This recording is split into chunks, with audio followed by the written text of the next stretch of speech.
everybody. It's Kendall Bonner, and I'm here with one of my other amazing friends, Brian Gubernick.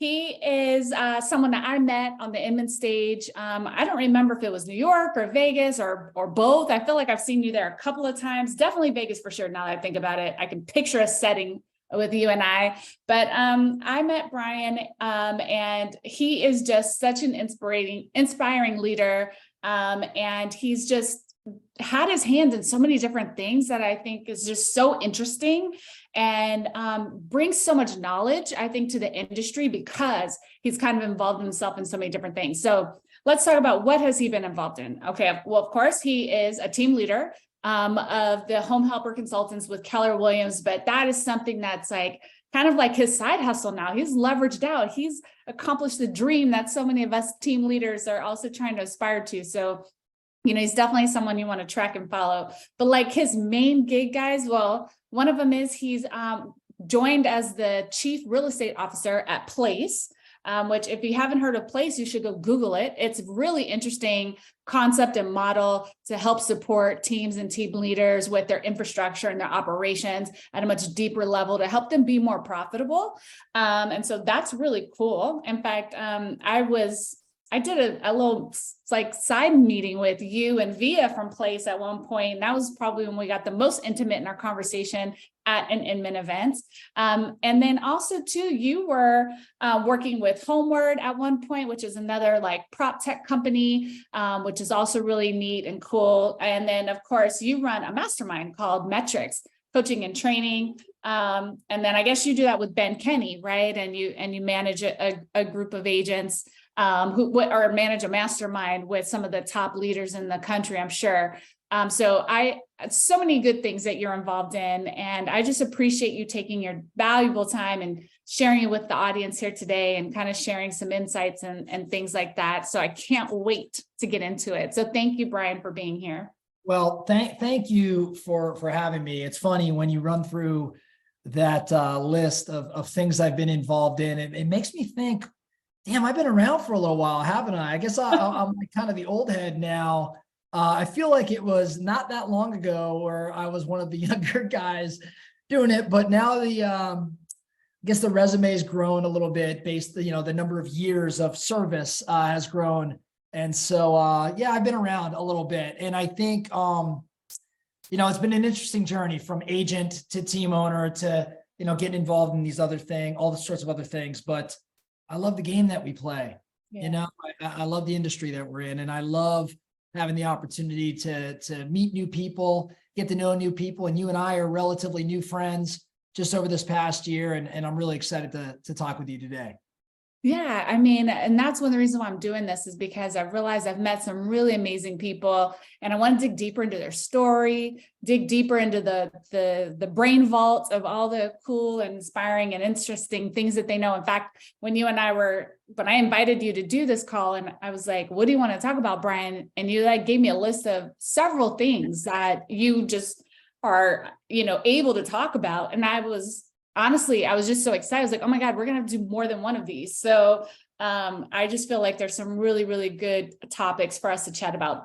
But today we are here to talk about something that's near and dear to my heart, and I'm here as a student. So it's super exciting to have this conversation with you. And, our topic is around some of the top things. And really, I think you said there's eight top things, or 8 things that top real estate agents and teams are doing, specifically top teams that are doing to be profitable and to build really strong businesses. And so being a new team leader myself, only a couple of years into the game, I really feel like I can get a lot of value out of this. And so, forgive all of my audience, please allow me to be a student and a nerd in this moment so that we can learn from our mentor here, Brian, on what the top teams are doing. So before we get into the 8 things, tell us a little bit about like how this came to be. What was some of the criteria you were looking for when you were picking teams to interview? Because, I felt like you approached this like a scientist a little bit, right? Yeah. So this is a really fun topic for me. Again, I have a unique vantage point in that, I've been an agent, I've been a team owner, I've owned brokerage, but I've also been on the Homeward side and the place side and the coaching and training side. So what I thought, or what I believe makes real estate teams successful, ironically, through this process, I realized some things I was right about, kind of validated my beliefs.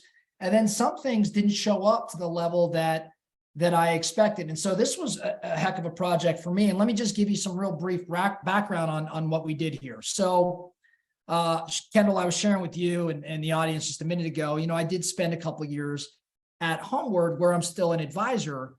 But the key point in sharing that, I stopped my day-to-day at Homeward in October, November of last year, so call it 5-6 months ago. And I did not start working with Ben Kinney and Chris Suarez in place until February. So I had about a 4 or 5 month retirement is what I'm calling it, right? So retirement meaning I didn't have an obligation every morning. I had plenty to work on. Trust me, I don't know if any of us are fully retiring, but I had no obligation. I didn't have to be anywhere. And, I run this mastermind and I coach a lot of agents, and I'm like, you know what? I always need to improve my game, up my game there. I'm always writing content. And I just started digging into what makes teams successful. And the funny thing is I looked up and I realized I had interviewed 29 of the most successful team owners in the nation over the course of a month or two, unintentionally, and then it became intentional. And my goal was really uncover what these teams are doing on a daily, on a weekly, on a monthly, on a yearly basis that's led to their success. So the interesting thing here is I had to define what success even means. And as we know, we have a tendency, I think, in this industry to qualify success as amount of GCI or amount of volume or about amount of units. And sure, those revenue figures matter. Don't get me wrong. You got to have some revenue to have some net income. What I deemed to be successful were those teams that were highly profitable. So I was married to net income. There's lots of other things that that would impact the definition of success. But for sake of this project, I was looking at net income. In addition, I didn't just want to talk to those teams that I would deem one-hit wonders. I wanted to talk to teams and team owners that had built a profitable business that had extended at least 5 years. So they had a track record, and we saw year-over-year growth in their units, in their volume, their gross commission, but we saw year-over-year growth specifically in the main metric I'm looking at, net income. Wow. So I found myself on the line, talking with lots of successful team owners and asking all sorts of the questions you'd ask, Kendall. Tell me what led to your success. What are you doing differently from your competition? What should others start doing? What about you as a team owner and as a leader?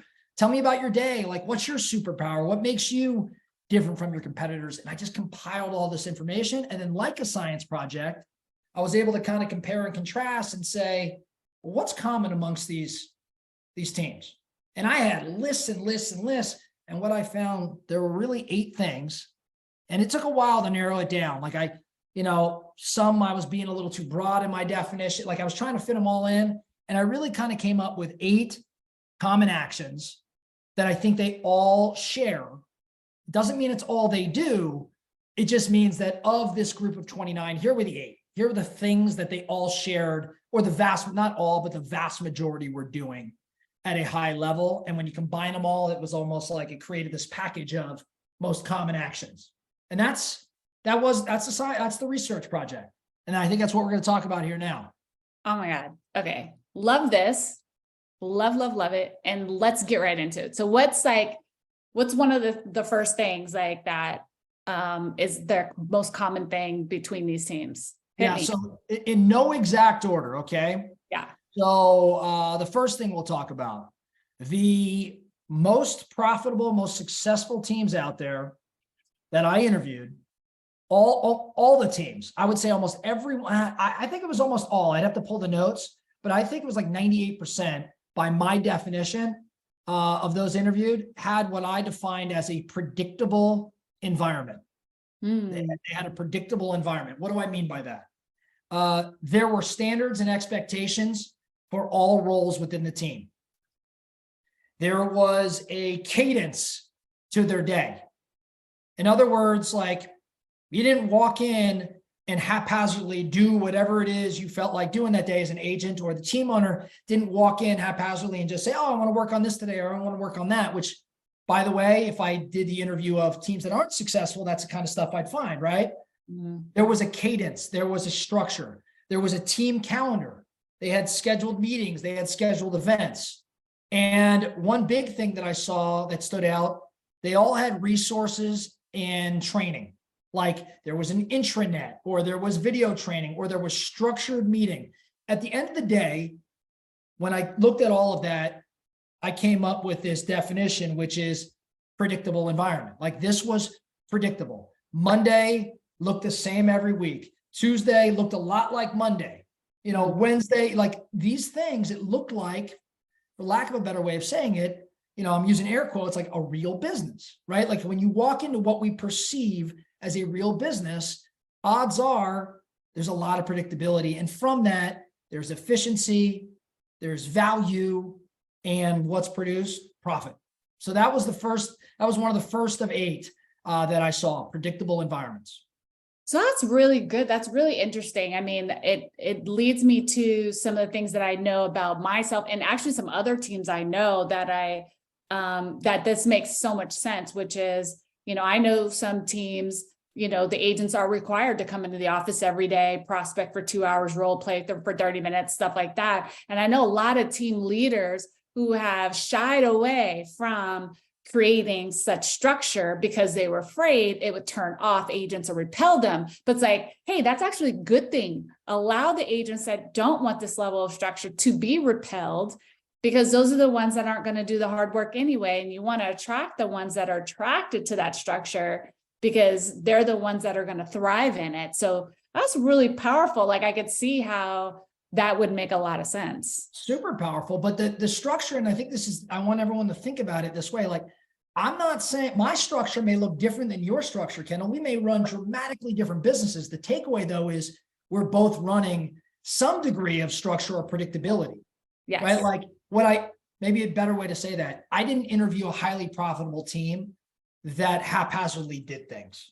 And maybe that's like, if you're running the organization, and I don't mean to pick on anybody, but if your agents kind of come in, or you come in, and it's kind of like, what's on the menu today? And let's see what I feel like doing. And maybe I'll go to this, or maybe I'll go to that. It's not to say you can't be successful. It's just saying you'd be the outlier. Like, you'd be an anomaly based on the rule that I found amongst these 29 teams. That's so good. Yeah. I mean, I tell people when they join our team, listen, every Monday morning we have a huddle. Every Wednesday we have a role play. Every Thursday we have an in-person meeting. Like, you need to be here. That is our structure. Like, these things are happening. And I remember when I was first putting all that together, I was afraid, is that too much? But I needed that structure. Each of those days has a different meaning to the team, and helps them, you know, and myself stay on track. So that's good. All right, good. We're running right along. That's number 1. Number 2. Number 2, again, in no particular order, but what I saw in this one absolutely was every single team. They all keep score. Successful teams keep score. Now, what they score varies. Some are scoring lead activities like lead generation, how many minutes, let's say, or how many contacts, appointments, agreements signed. They're also, you know, some were scoring lag results like closings or commission or pendings. It didn't matter. Like, they all varied a slight bit as to what was most important to them. The key takeaway is they were all scoring things, and most of them could define, and this is really, really critical, most of them could define what winning or losing every single day looked like. Like, they could point to a metric or point to metrics based on whatever had occurred that day and say, you know what, today we won the day. And they weren't saying it subjectively, like, we feel like we did. They were able to point to hard data and say, we did these things. And by definition for us, that means we were winning. Wow. And the last thing around scoring or scorekeeping, all the teams visually displayed elements of the score for their team members. So when I say visually displayed, it could be a giant scoreboard where everyone sees what's going on, or it could be just a group me where people were reporting in, their numbers. To me, that was scorekeeping. Yeah. Right. So they all scored something. They all knew exactly whether their day was successful or not based on the results of those scores. And they were sharing, or they were displaying the score in some sort of way. Varied quite a bit, but that was common amongst them all.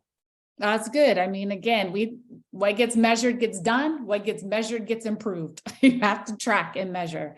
So that was a good one. What's number three? Number three. This one was specific to the team owners. Okay, to the team owners themselves. The team leaders actively plan and manage their time.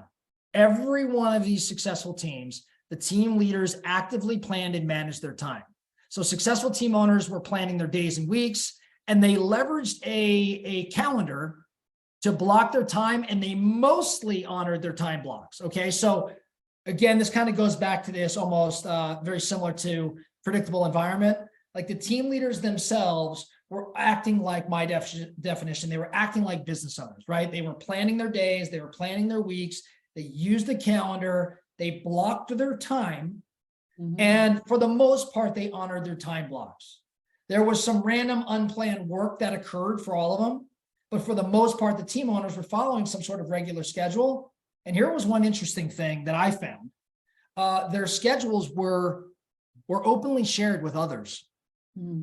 Not everybody, but a lot of them, like their key people, and for some of them, the entire team could openly see, like can see what Kendall was doing on a day in and day out basis, right? Like, and I found that fascinating because I think a lot of us have a tendency to protect our calendars. We don't want anybody to know what we're up to, or we might mark everything as busy.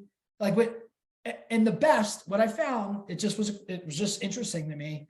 They were all blocked. They were honoring their blocks in some way. And most of them were just openly saying like, hey, here's what I'm doing. And I think that increased maybe accountability for the team owner, which some like and some don't like. Again, it was just really interesting to see across 29 teams, the team owners. And I would validate this stuff. Like I didn't take them at their word. I'm on a Zoom. I'm like, pull up your calendar. Let me check it out. And you could see colored blocks or, and by the way, maybe it was very appointment specific, or maybe it was lead gen 8 to 11, coaching 11 to 12, appointments 1 to 5, and it was on their calendar. And they're like, yeah, I mostly honor that. Now, I'm not going along with them on these appointments or whatnot, but I believed it in that conversation. It wasn't haphazard behavior. It was purposeful focus on building a big business. That's really cool. That's good too. Like to know, I think one of the things I take away from that is leading by example, right? Those team leaders, I think that's a sign of leading by example for those team owners to do that. And because that is something, activities management is a real struggle for real estate professionals yeah. and leaders. And I think, a chaotic leader is probably a chaotic team, That's really well said. I mean, that's incredibly well said, because you did see a link between the behavior of the leader and the behavior of the team around them. And I'm a firm believer, that the single greatest thing we could all do to improve our leadership is model the behavior expected of those around you. And I saw a lot of that modeling. I think you just said that. I'm kind of taking what you said and regurgitating it here, but it's a model. Like you're modeling. And by the way, you could be modeling the wrong behavior and they follow that too. You're still leading, just in the wrong direction. Yeah. So it was really, really interesting to see. That's cool. All right. Number 4. Number 4 also pertains to the team leaders. Team leaders, the best of these super successful teams, they leverage what I was calling personal work time. What do I mean? Most all of the successful team owners have a weekly and in some cases daily chunk of time blocked exclusively to work on their own personal projects that are related to the team. So things like personal projects that I saw, strategic planning for the quarter or for the year, or reviewing certain data. Like I'm blocking an hour for me to lock myself in a room and review the team outputs, the data, the lead and lag measures. Or for some, it was actually like I block an hour to write training material. you know, for coaching my agents, or maybe it's for running a training session to recruit agents to the team, whatever it may be, they were writing course material. And I saw most all of them, if they were in fact running one-to-one meetings with their agents, which not all of them were, not to give away some things that didn't show up, but for those that were running one-to-one meetings, they were blocking time to work on, you know, preparation for those meetings. Yeah. Some even block, and I love this, and I was really excited to see this. Some even block some thinking time. Like there's a block on their calendar on a weekly basis or daily for some, but for most it was weekly or bi-weekly, some sort of formal thinking time, like when they literally sit in front of a whiteboard and just think about a question or a scenario. And some of them did it informally as well. But I saw thinking time like, hey, you know, it's not like after hours. It's not before the office or after the office or on the weekend, like some of us, it tends to happen. It was more purposeful than that. But the bottom line, I think that the key takeaway here is all of these team leaders had personal work time. Yeah. And in that personal time, they were doing, you know, these projects specific to enhancing the team. So the takeaway, or I guess the focusing question for everybody watching is, do you have time on your calendar that is you time, where you focus on building a bigger business, versus if I were to say, what do unsuccessful teams do? It's firefight, or team owners. It's firefight all day long. And that is where I was kind of going with this. Like a lot of us get into firefighter mode. Like it's almost like I'm here and then there's all these spokes and these are all my agents. And I'm like, they got to go to me for everything. And I'm constantly firefighting. I never build anything or have time for me. I see a lot of that. Not with these teams though. These teams, it was much more structured, and that team owner was blocking personal time. That's so good. That is so good. And I had a thought on this too. For me, what I would say about that I think is probably my takeaway, which I talk about this all the time, which is being intentional and proactive as an agent, as a leader, as a team leader. Like we have to take time to just sit and be quiet, content create, build out structures and systems and processes, fine tune, projects and other things that we're doing. And honestly, I can say I personally have never spent like really blocked out time. Like in my head, I'll set aside time. Oh, I'm gonna work on that this weekend. And then I go and I work on it this weekend, right? Because I'll pick projects like that. And I'll spend a whole weekend, doing that. I've done that multiple times, but I like the idea of creating a space like, hey, I'm going to get up from 6 a.m. to 7 a.m. and I'm just going to spend an hour, go downstairs in front of my computer with my Remarkable, and like, let's really think about, some projects that I'm working on and like really make time for them. Cause I always have a ton of projects, right? Well, and I'm not saying this is reflective of you, but I think for many, when you start doing things like that, you're incorporating it into your job.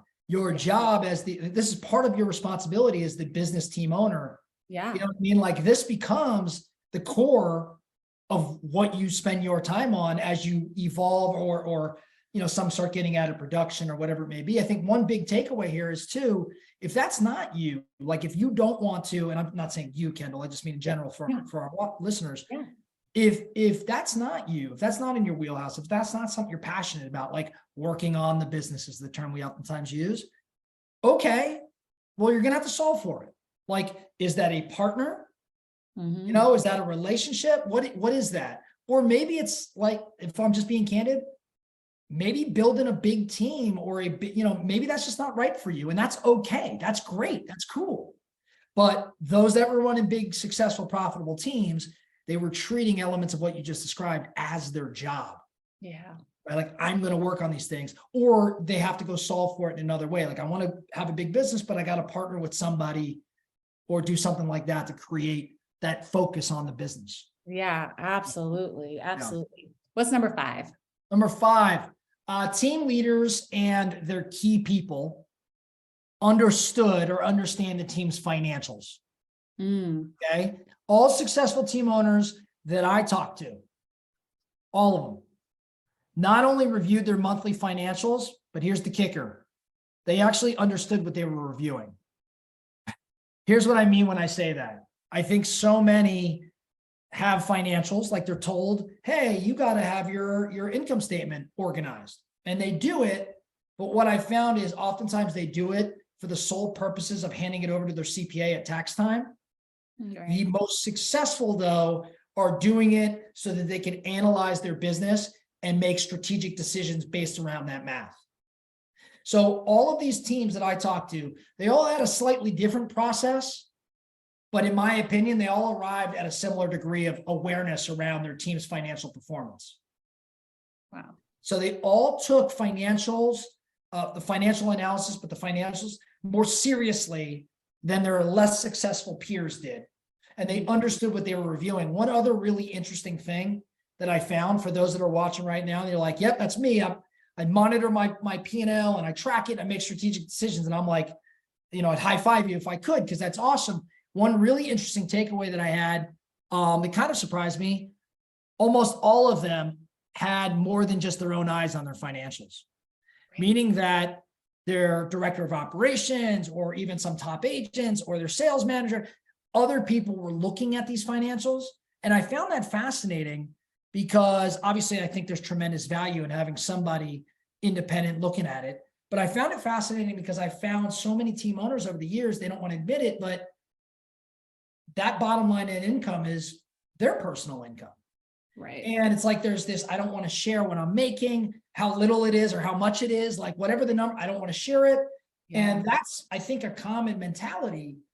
However, with the most successful teams, they had so many eyes on their P&L.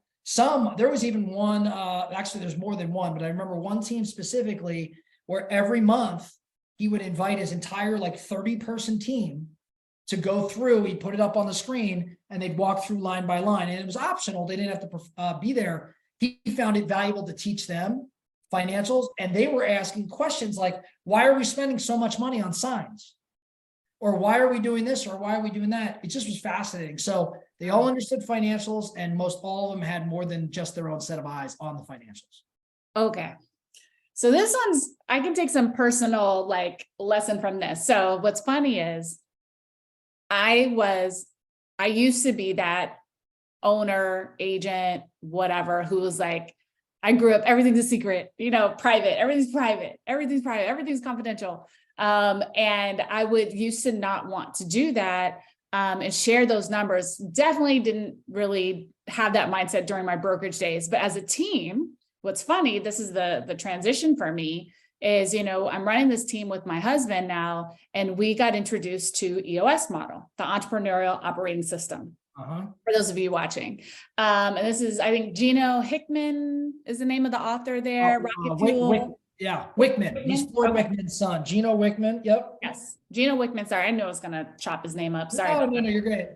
I'm glad you're here to correct me. But Rocket Fuel is one of his books. Yep. EOS is one of his books. He's even got an EOS model for staff explained. So what we did was my husband and I read the book. We bought the companion books for our staff, and we made everybody read it, and we started implementing the system.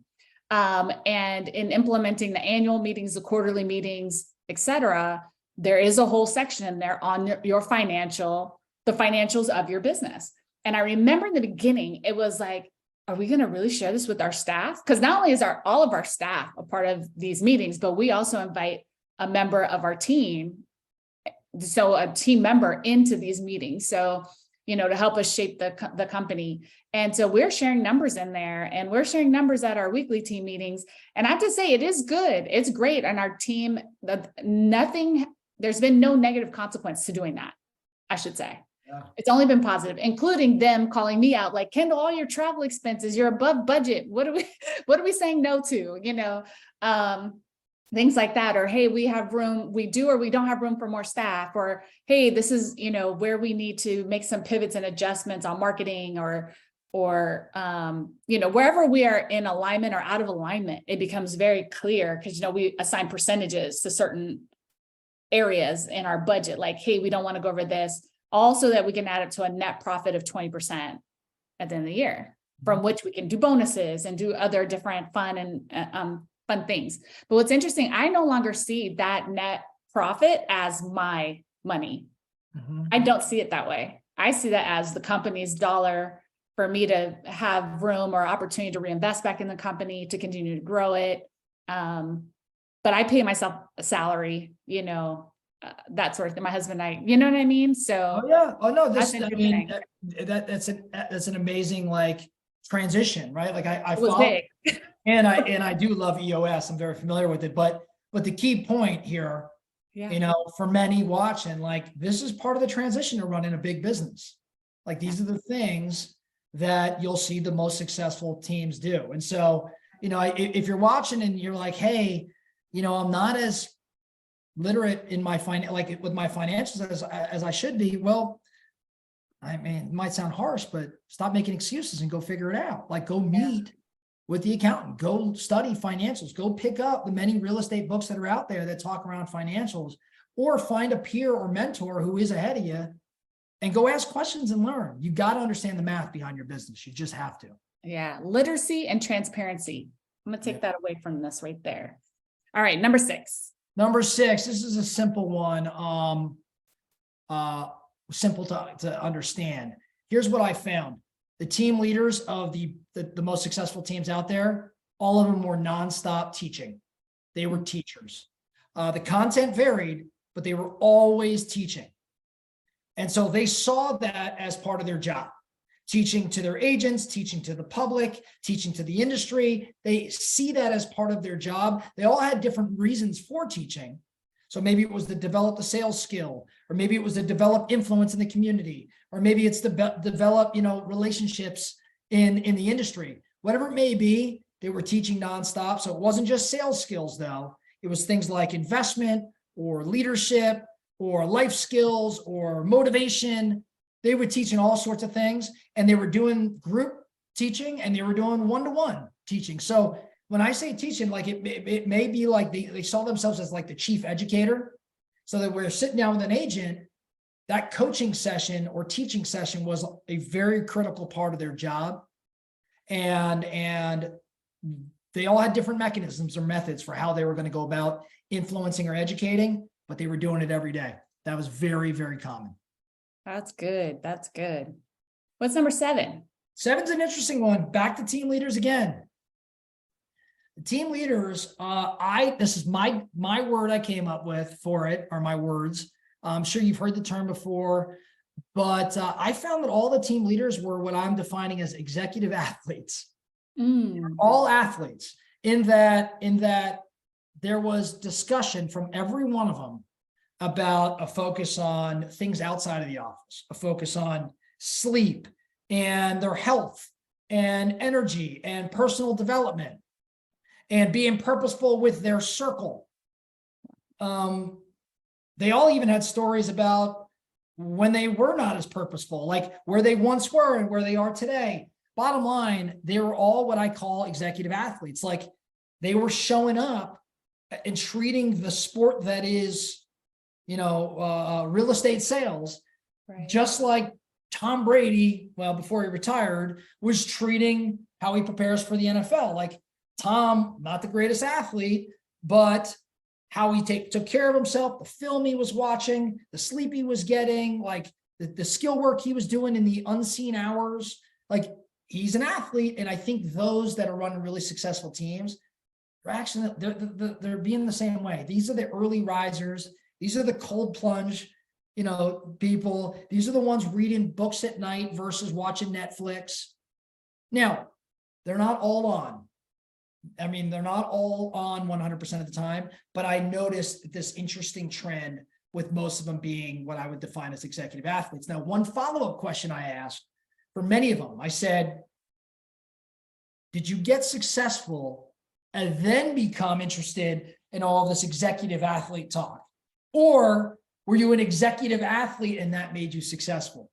Interesting. And for the vast majority of them, their answer was, I'm definitely doing more personal development and health thing. I'm doing more of that today because, some success I've had has afforded me the opportunities to do that. However, my business truly started growing when I started growing.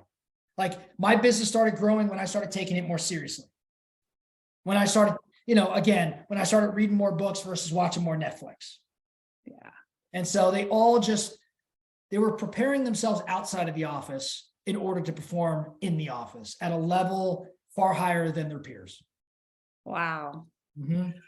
Ooh, that was a good one. That one's something I think so many people, if they took a moment to self-reflect and self-analyze, are you functioning as an executive athlete, taking it seriously, being intentional, planning, preparing, and not just going along with, like you said, firefighting, chaos, not taking care of yourself, not remembering the why behind why you do all of this, and allowing yourself to burn out and go crazy. That was a really good one. I think so. That's my favorite of all of them because I was hoping I'd see that and I did. You know what I mean? Yeah, I like that one. All right, last but not least, number 8. Last one. All the successful teams that I talked to, that I interviewed for this project, they all had value propositions, like solid value props. Like there was a true and clear value to joining their team. Let me back up. They believed there was a true and clear value to joining their team. Whether it was there or not is up for debate. I can tell you that they confidently believed that agents would be better with them than on their own. And the team leaders that I talked to, all of them have recruiting on their mind all the time, recruiting more agents to their team. So number one, these teams all have value propositions or perceived value propositions. In other words, there's a strong confidence from that team owner and belief that if you join me, you will go from point A to point B faster than you would do independent of me. Number one. And number two, as a result of having these strong value propositions, they kind of walk around the real estate world thinking about who should I be in business with next. Like they're all thinking recruiting. Now, all of them had different mechanisms or methods for recruiting, and some had more ambitious goals than others, but they all knew what value they bring to agents, or at least were confident in what they were bringing to the table. And they were always thinking about bringing people into their respective worlds. Some wanted 1 or 2, some wanted 21 or 22, but they all thought kind of the same way. Like, I need more talent in my world. I have a value proposition. We should link up this talent with my value proposition, and we should all be in business together. So that was an interesting thing. Like the best just walked around with this degree of confidence and knowing that they had to attract people to them and that their team was valuable to attract those individuals. That's a common need, I think, for both in the real estate industry, for brokerages and teams, is this need to attract other relationships into your ecosystem. And I know for me, I can totally relate to this because I remember when I got super crystal clear on who we are as a team and what we have to offer as a team, agent attraction actually became very easy. And then it was like, oh, and then I could easily siphon out when I would meet with someone, yay, that's perfect for the team, or hey, no, not for the team, but maybe for the brokerage, or hey, not at all. Right? Yeah. We don't need to be in business together. But finding that clarity and getting that clarity on who you are and what you offer, really, I agree. It blows the roof off of your ability to attract agents because you know what you have to offer and you believe in it so richly, and it just makes it easier, I think, to tell the difference between an agent who's going to also agree that that's valuable to them versus the agents who, that's not going to be valuable to. That's good. Not to go off on a tangent, but I'll tell you how I think about this. A lot of agents, when they walk into a listing appointment, right? When they walk into a seller's house, they won't say this out loud. Most won't say this out loud, but in the back of their head, they're thinking, if you don't list your house with me, you're going to sell for less, or you're not going to get the service you deserve. You'd be crazy not to list with me. Now, right. Is that accurate all the time? Probably not. But the confidence, the belief that it is in fact, you're literally saying, Mr. Seller, Mrs. Seller, if you don't work with me, in your head, you're saying this, you're going to lose money. And that's how confident you are. Now, how many of us walk into a recruiting presentation thinking the exact same way when they talk to an agent? I think the vast majority don't have that same degree of confidence in what value they bring to that agent. The best of the best do. Right. So the question I think for everybody is, okay, if there's a gap, if you don't truly feel in your bones like you're incredibly valuable to this agent that you want to bring to your world, what's standing in the way? Like, what do we have to overcome? What's missing? For most, it's probably around productivity. Like, it's probably around like agent productivity. Am I going to be, or can I influence this agent's production such that they hit their financial goals? That's where I think the disconnect is for most. Yeah. But whatever the case, we all have to solve for it, because the best of the best have an insane amount of confidence in that area, and they're constantly recruiting, and their teams are growing as a result. Yeah. Well, recruiting is the lifeblood of a real estate business, period. So if you're not recruiting, you're not growing. If you're not growing, you're dying. So that's so super important. Now, before we wrap up, because those are really great 8 things, let me ask you this. What were you surprised about that was missing or not there? Well, I'll give you my answer, Kendall, but I'm coming back to you, and I'm going to ask you, what didn't you hear that you thought you might be hearing? Okay. So I'll tell you what stood out to me. First, I did not hear, some of them are doing it, no question, but there wasn't like this crazy emphasis on, we set up an annual business plan and we have a business planning clinic and we all go away to my cabin in the mountains and we lock ourselves in a room. Don't get me wrong, some are doing that, but that wasn't something that stood out. Like, business planning, I personally believe, is incredibly important. Right. Just though, when I went through this, it didn't show up everywhere. It wasn't there. Right. So that was one big thing. I mentioned not all teams were running one-to-ones, like one-on-one meetings between agent and sales manager, agent and team owner. That kind of surprised me, because I've always run organizations where the one-to-one was critical. Now, I still believe that. Don't get me wrong.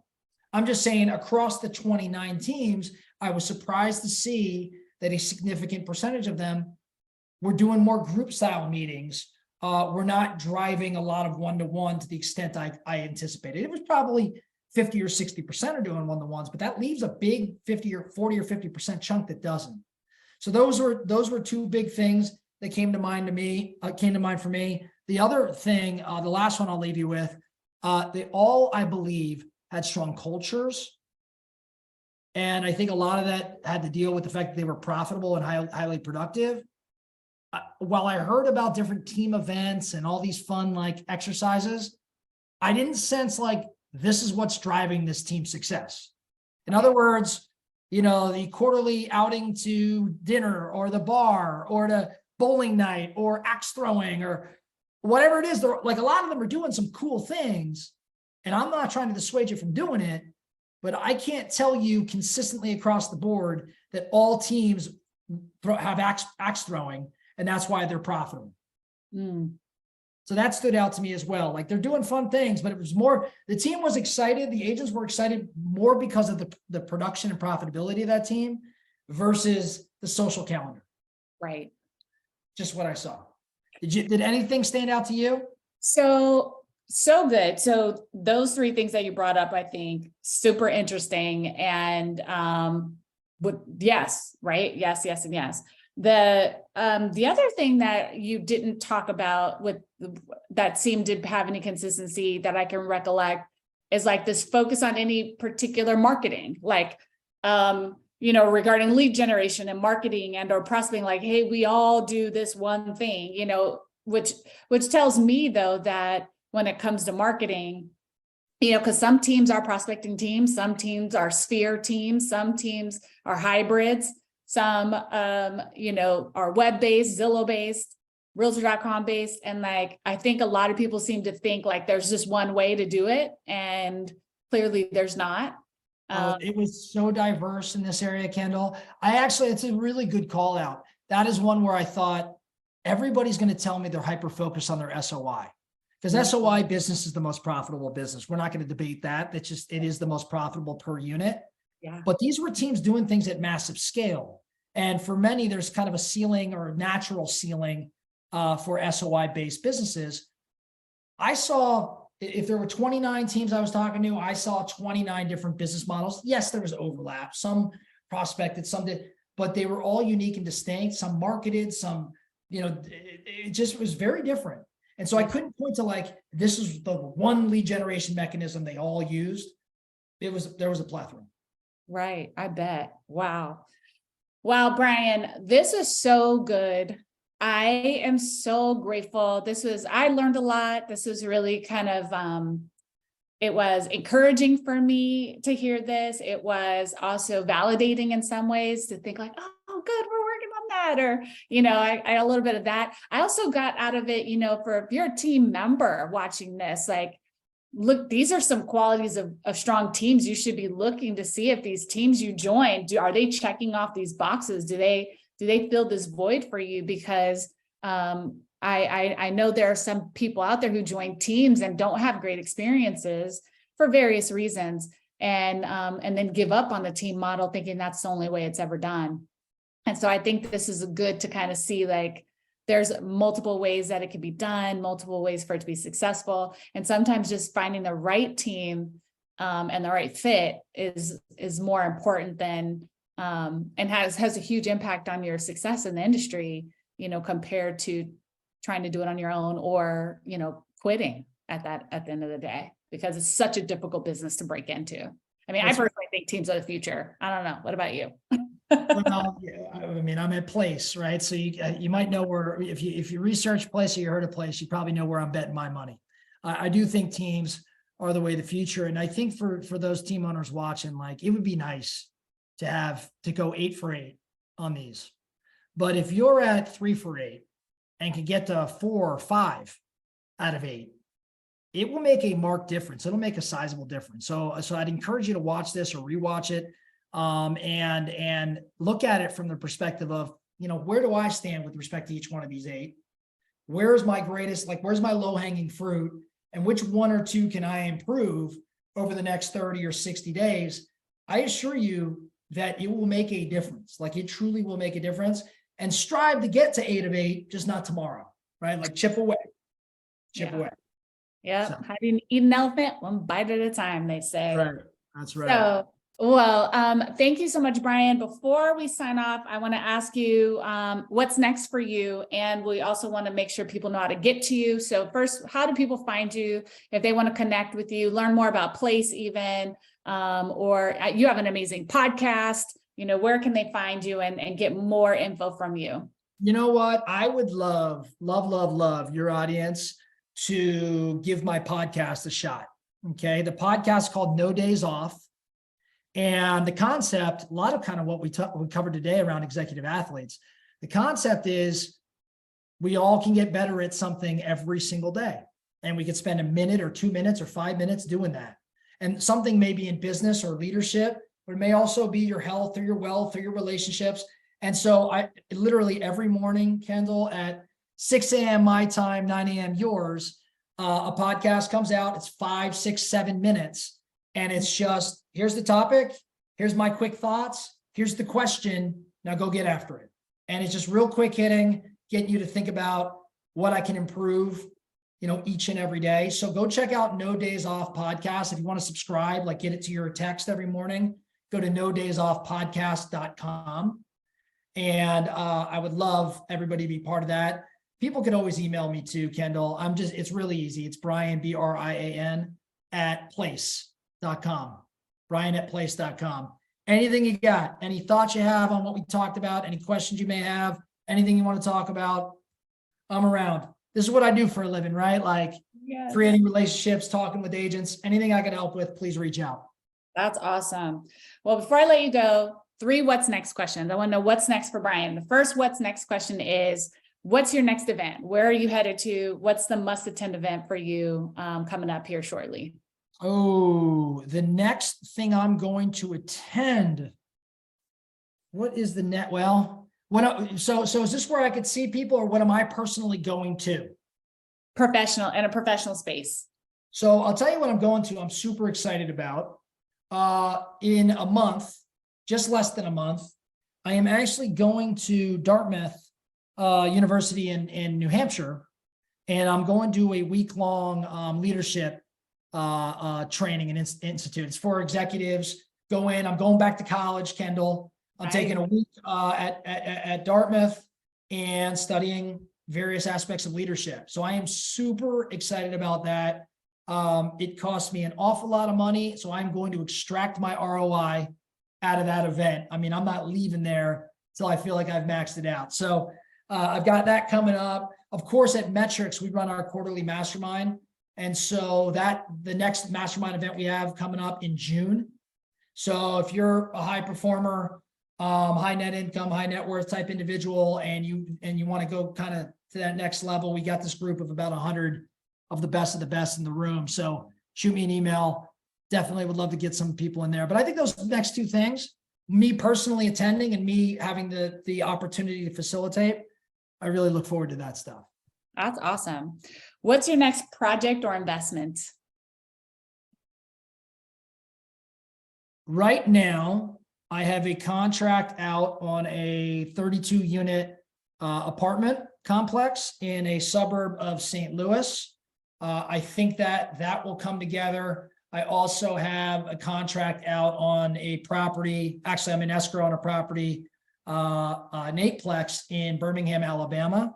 I think that those two big projects are great. They're coming up. The other project I'm going to work on, this podcast, which I mentioned. I mean, truth is, I'm like 2 weeks in, and I have so much content to record and talk around and get organized. And one secret around it, my hope is to take all that content one day and turn it into something bigger than just a podcast. Part of the selfish reason I record it is because I get to document all this content and turn around and do something with it. So I've got a couple projects in addition to my day job over at Place, which is build a massive multi-billion-dollar company. So we got a couple things in the works. Of course you do. Of course you do. Guys, do you see my friends? Like, I have some really cool, amazing friends. There's some really cool shit. It's really cool. That's very kind of you. Yes. And then my last question is, what's your next personal vacation destination? What's the next one? Where are you going? We have this past week. So I have my wife and my two daughters who are 12 and 10, and my wife's not 12 or 10. My wife's older than that. We are headed to Italy in July, and we just booked all that last week. And so I've never been to Italy. The girls haven't been to Italy. And so that'll be a big trip for us in July this summer. Unfortunately, aside from business trips and some quick trips, we do not get away all that often because my girls are competitive dancers. And so that rules our world. But July, there's a window. And so we'll be in Rome and we'll be in Florence during that time. So look us up if you're out there. Oh, that's so awesome. I've been to Italy before. It's such a beautiful country. And Roma it's not Rome, it's Roma. And Vicenza and Florence, how's Florence? It's Firenze, I think, in Italian. It's like, if you're going to come back so enriched, your girls are going to fall in love. If you guys do get a chance to visit Venice, even for like a day or two, it's so worth it because it's such a unique, like, water city. So I'm going back this summer too with my husband, but we'll be there in June, taking the kids. So that is so super cool. Enjoy the food. I'm sure we'll be okay. I'm sure we'll. Italy's going to be amazing. I'm so happy for you. I can't wait to talk to you at Inman in Las Vegas in August to hear how your trip went in July. So absolutely. That's going to be fantastic. Well, I will see you. Yes, I will see you in person here in a few months. You're amazing. Appreciate you so much. Thank you for all the valuable insights today. Thank you for giving so much of your time today. I know I went over in terms of my ask, but I'm so grateful that you were able to give it to us and share so many good nuggets. I took so many notes. Thank you. Thank you so much for having me. Really appreciate it.